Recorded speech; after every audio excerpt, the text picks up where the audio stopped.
The Democratic Convention happened over the weekend in California. So this is specifically the California Democratic Convention, I should be clear.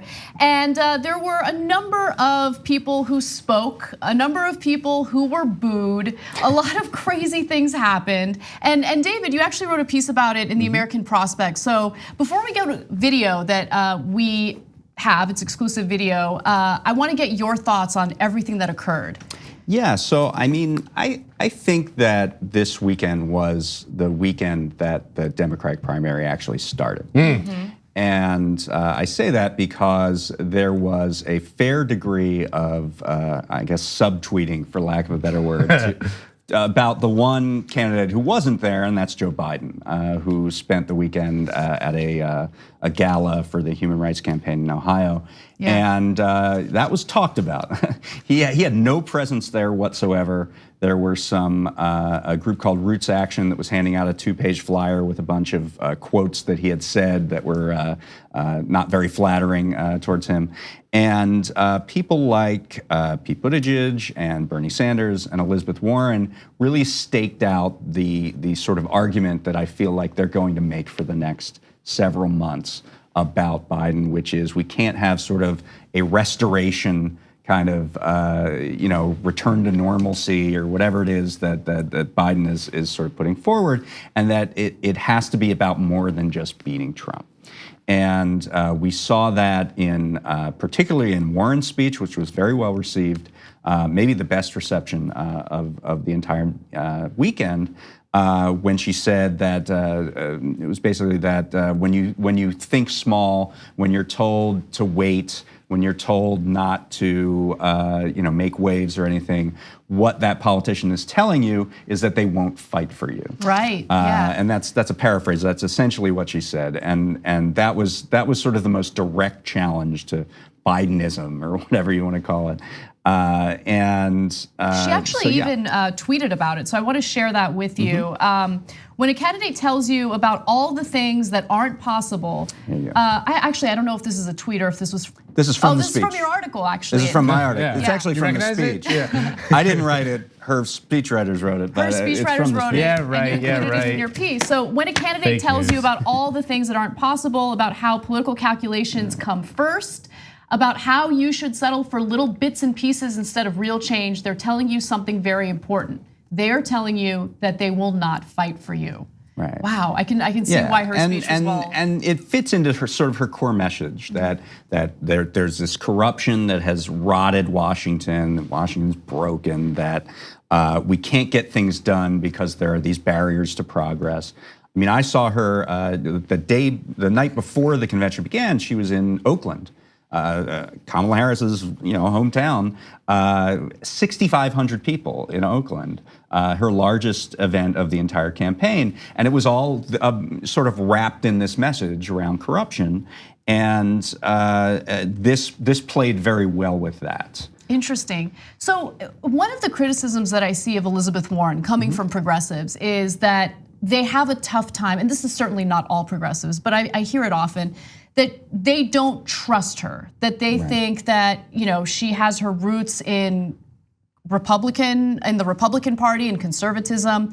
I mean, I've seen her transformation and her explanations for her transformation. She was on this long interview called Conversations with History. It's a show on the UC Berkeley campus that I love.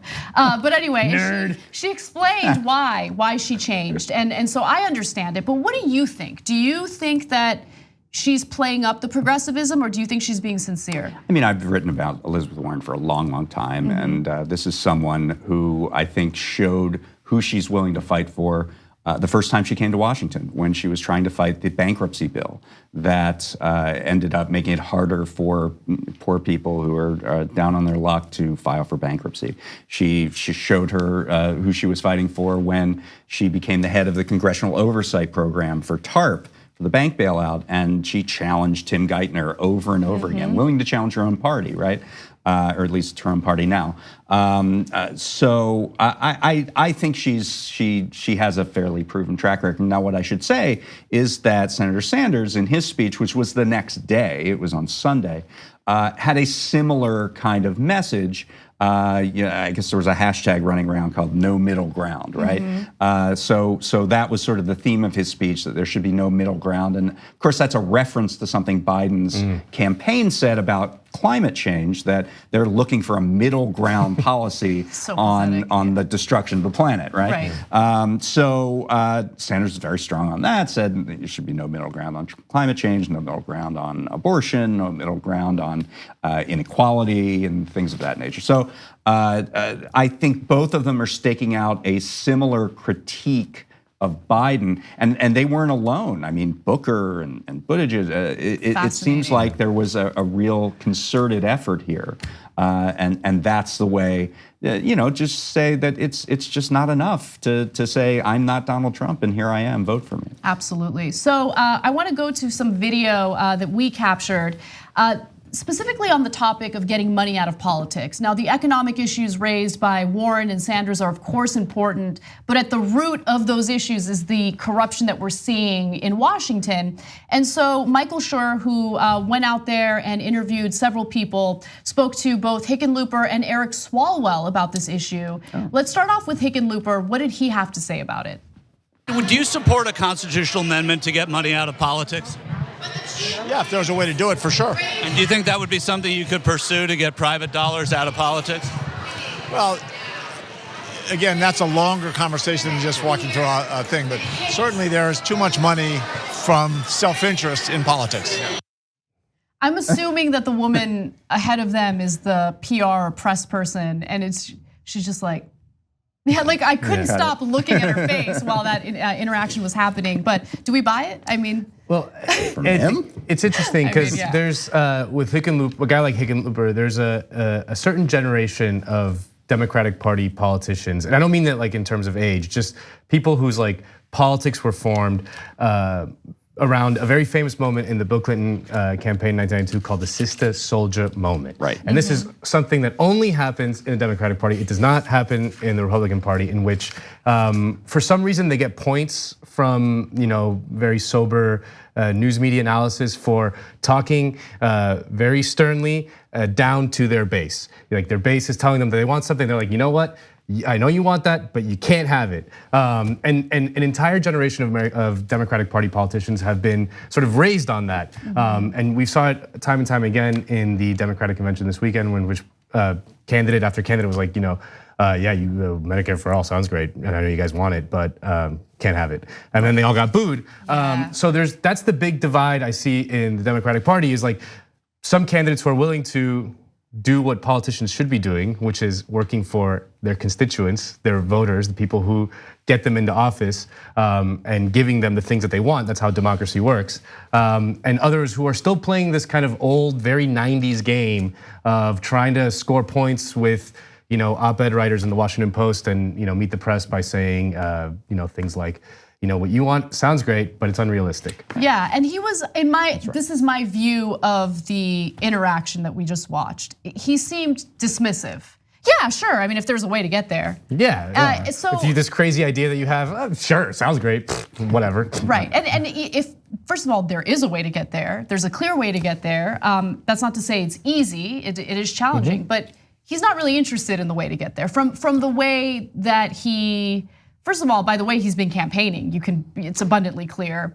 And more importantly, the way that he handled the questions from Michael there. Yeah, I mean, John Hickenlooper was there to deliver that Sister Soldier moment. Yeah. He was there to troll the campaign, which is even what's so classic about 90s politics is not even the first time that someone came to a California Democratic Party convention to do that. Dayen Feinstein in 1990 talked about how she was supporting of the death penalty, and the crowd booed her, and she used that footage in an ad that year. Yeah. Hickenlooper did fundraising over the weekend on the fact that he got booed for saying that the Democratic Party should move away from socialism. And by the way, much worse than the booing is that I was in the room when Hickenlooper did that and when John Delaney did that, and nobody was paying attention to them before they said the word. It was like an Alexa wake word, like socialism. Oh, what? And the problem is that Hickenlooper doesn't really know his history because, in fact, the Sister Soldier moment came after Bill Clinton had already pretty much tied up the nomination. It was like a safe They had nowhere time else for to him. go. Yeah, they had right. nowhere else He to was go. playing to the center at that Like point. now Hickenlooper's like, oh look, I did the same thing, but he's gonna lose because no one wants him.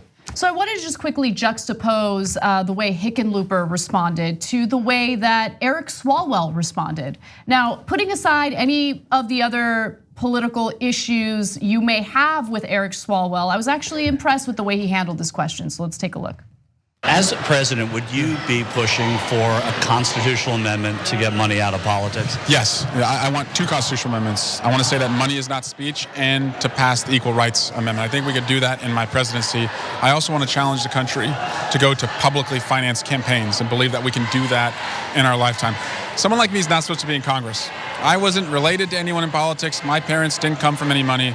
Good government reforms of independent redistricting and a top 2 primary gave me a chance. But too many voices are being silenced. The only way we're going to get more regular people in Congress is to get the money and the dirty maps out. See, like he seemed eager to share his ideas, big ideas about getting money out of politics. He didn't try to run away from the interview. He didn't have a press person, trying to cut it short. Right. So I like that answer. I thought that was a good answer. Why do you think Biden didn't show up? I mean, if you take his word for it, he was committed to I don't this take his word for Human anything. Rights Campaign dinner. I think he probably didn't want the moment that John Hickenlooper and John Delaney, the other rich guy who got booed for like a full minute. Yeah, kind of hilarious. We're gonna watch that soon. Yeah. He didn't want that, and he's he's running like a front porch campaign like from 1900. He doesn't want to sort of say anything to upset anybody, and he feels like riding on the coattails of Barack Obama.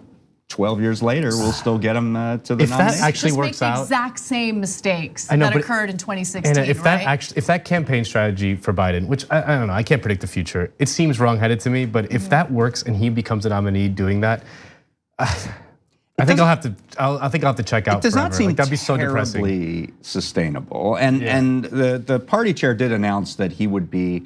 The Democrats have another convention, endorsing convention in November, and they announced that Biden would be at that.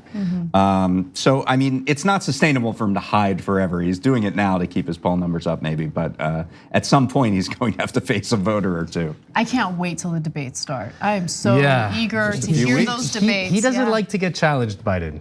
I have a feeling he's going to No. react poorly. He doesn't like it. He's not used to it. But more importantly, I mean, his answers for the very real issues, economic issues that Americans are dealing with right now, for healthcare, for climate change, for all these issues.